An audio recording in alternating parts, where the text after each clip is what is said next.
This envelope is drawn from the atmosphere in which the spirit finds himself for the time being, and varies according to the nature of the different worlds.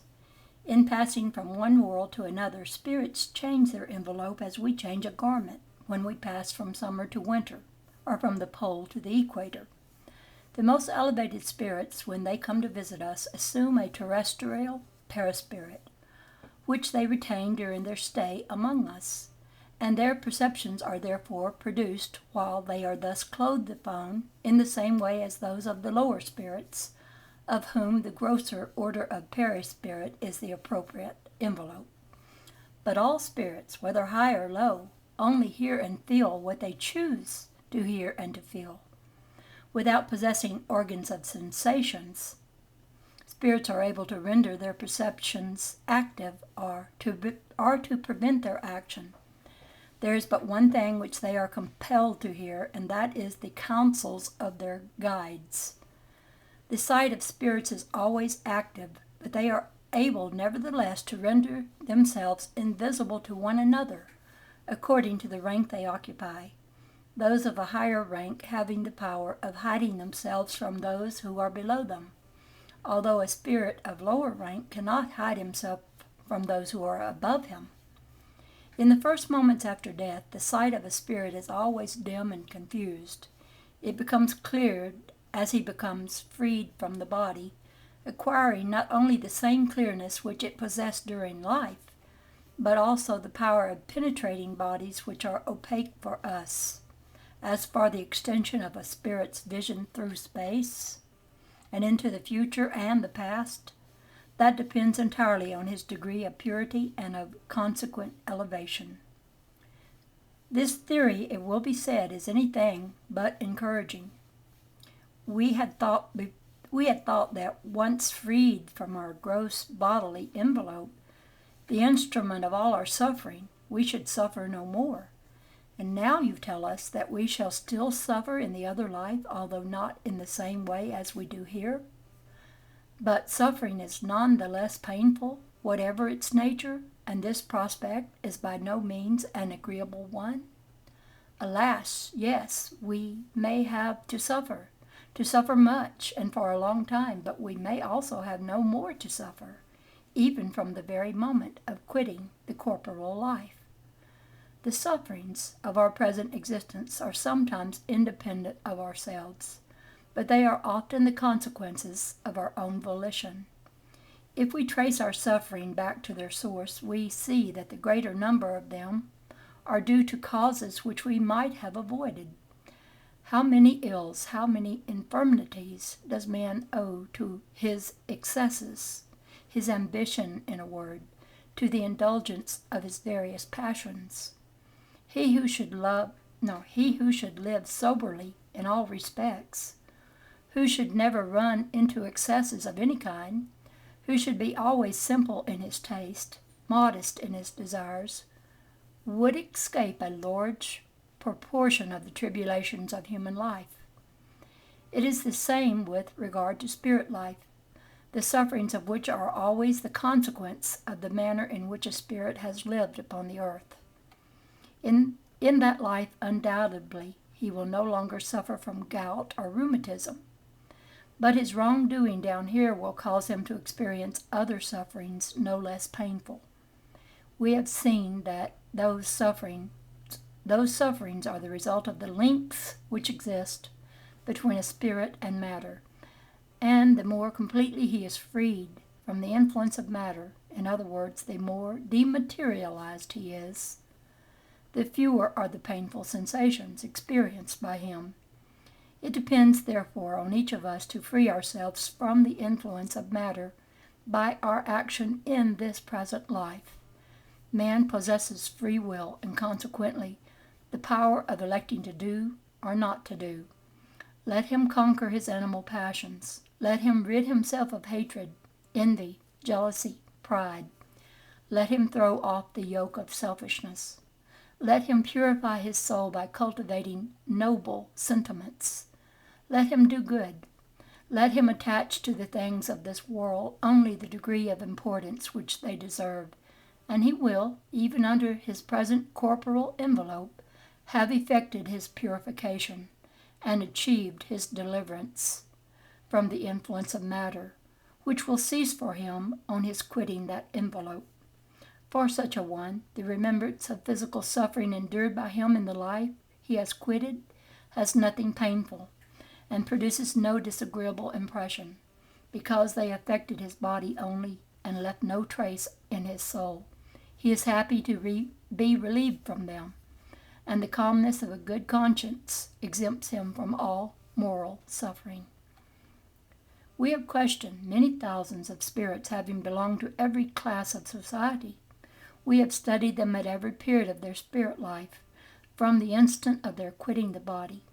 We have followed them step by step in that life beyond the grave, with a view to ascertaining the changes that should take place in their ideas and sensations. And this examination, in which it has not always been the most commonplace spirits that have furnished us the least valuable subjects of study, has invariably shown us, on the one hand, that the suffering of spirits are the direct result of the misconduct of which they have to undergo the consequence, and on the other hand, that their new existence is the source of ineffable happiness for those who have followed the right road, from which it follows that those who suffer do so because they have so willed it, and have only themselves to thank for their suffering, in the other world, as in this one. Choice of trials. Question. In the state of erraticity, and before taking on a new corporeal existence, does a spirit foresee the things which will happen to him in that new existence? Answer. He chooses for himself the kind of trials which he will undergo, and it is in this freedom of choice that his free will consists. Question. Is it not God, then, who imposes upon him the tribulations of life as a chastisement? Answer. Nothing comes to pass without the permission of God, for it is He who has established all the laws that rule the universe. You would have to inquire why He has made such and such a law instead of taking some other way. In giving to spirit the liberty of choice, He leaves to him the entire responsibility of his acts and of their consequences. There is nothing to bar his future. The right road is open to him as freely as the wrong road. But if he succumbs, there still remains to him the consoling fact that all is not over with him, and that God, in His goodness, allows him to recommence the task which he has done badly. You must, moreover, always distinguish between what is the work of God's will and what is the work of man's will. If a danger threatens you, it is not you who have created this danger, but God. But you have voluntarily elected to expose yourself to this danger because you have seen in so doing a means of advancement, and God has permitted you to do so. Question. If the spirit has the choice of the kinds of trials which he will undergo, does it follow that all the tribulations we experience in the earthly life have been foreseen and chosen by us? Answer. It would not be correct to say that such has been the case with all of them, for you cannot be said to have chosen and foreseen all the things which happen to you in this life and all their details. You have chosen the kind of trial to which you are subjected. The details of this trial are a consequence of the general situation which you have chosen, and are often the result of your own actions. If, for instance, a spirit had chosen to be born among malefactors, he knew to what kind of temptations he was exposing himself, but not each one of the actions which he would accomplish. Those actions are the effects of his volition, of his free will. Let me read that again. If, for instance, a spirit had chosen to be born among malefactors, he knew to what kind of temptations he was exposing himself, but not each one of the actions which he would accomplish. Those actions are the effect of his volition, of his free will. A spirit knows that in choosing such and such a road he will have such and such a kind of struggle to undergo. He knows, therefore, the nature of the vicissitudes which he will encounter. But he does not know whether these will present themselves under one form or under another. The details of events spring from circumstances and the force of things. It is only the leading events of his new life, those which will exercise a determining effect on his destiny, that are foreseen by him. If you enter upon a road full of ruts, you know that you must walk very warily, because you run a risk of stumbling. But you do not know the exact place where you will stumble, and it may be that, if you are sufficiently on your guard, you will not stumble at all. If, when you are passing along a street, a tile falls upon your head, you must not suppose that it was written, as the common saying is. Question: how can a spirit choose to be born among those who are leading a bad life? Question: it is necessary for him to be sent into the conditions which will furnish the elements of the trial he has demanded. To this end there must be a correspondence between the imperfection of which he desires to free himself and the social surroundings into which he is born. For example, if he have to struggle against the instinct of brigandage, it is necessary for him to be thrown among brigades. Question: if then there were no evil livers upon the earth, spirits could not find in it the conditions necessary to certain kinds of trials. Answer: would there be any reason for complaining if such were the case? The case you suppose is that of the worlds of higher order, to which evil has no access, and which are therefore inhabited only by good spirits. Try to bring about such a state of things as soon as possible in your earth. Question: is it necessary for the spirit, in the course of the trials to which he has to submit in order to arrive at perfection, to undergo every sort of temptation? Must he encounter all the circumstances that can excite in him pride and jealousy and avarice and sensuality?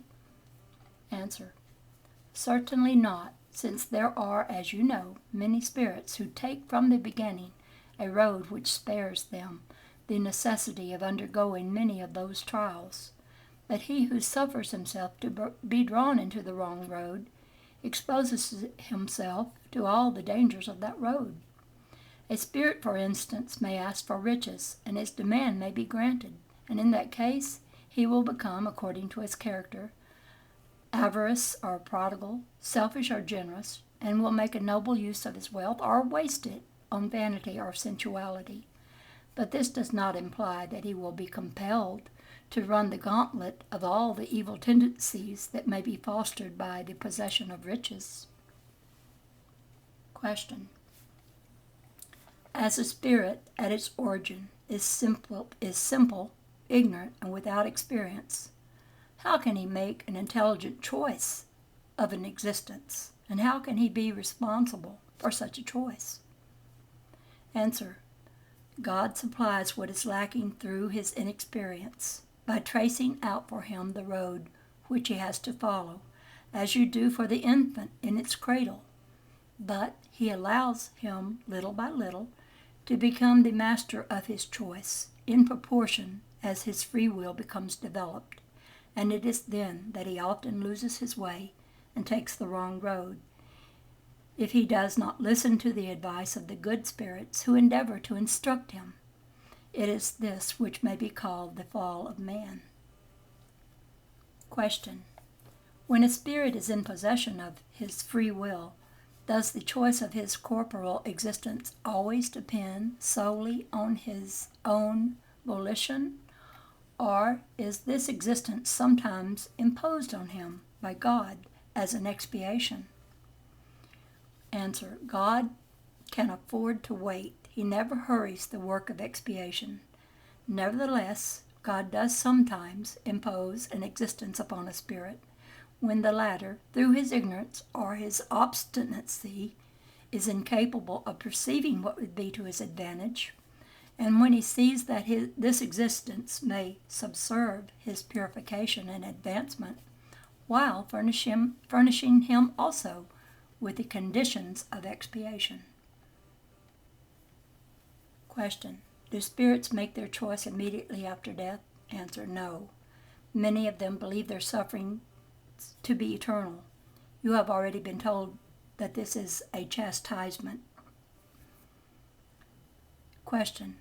What is it that decides a spirit's choice of the trials which he determines to undergo? Answer. He chooses those which may serve to expiate faults and at the same time help him to advance more quickly. In view of these ends, some may impose upon themselves a life of poverty, privations, in order to exercise themselves in bearing them with courage. Others may wish to test their powers of resistance by the temptations of fortune and of power, much more dangerous because of the bad use that may be made of them and the evil passions that may be developed by them. Others again may decide to strengthen their good resolutions by having to struggle against the influence of vicious surroundings. Question. If some spirits elect to expose themselves to the contact of vice as a trial of their virtue, may it not be that others make a similar choice from a desire to live amidst surroundings in unison with their depraved taste, and in which they may give free course to their sensual tendencies? Answer. Such instances undoubtedly occur, but only among those whose moral sense is still but imperfectly developed. In such cases, the needed trial occurs spontaneously, and they are subjected to it for a longer time. Sooner or later, they will understand that indulgence of the animal instincts leads to disastrous consequences, which they will undergo during a period so long that it will seem to them to be eternal. And God sometimes leaves them in that state until they have comprehended the gravity of their fault and demand of their own accord to be allowed to repair it by undergoing trials of a profitable nature.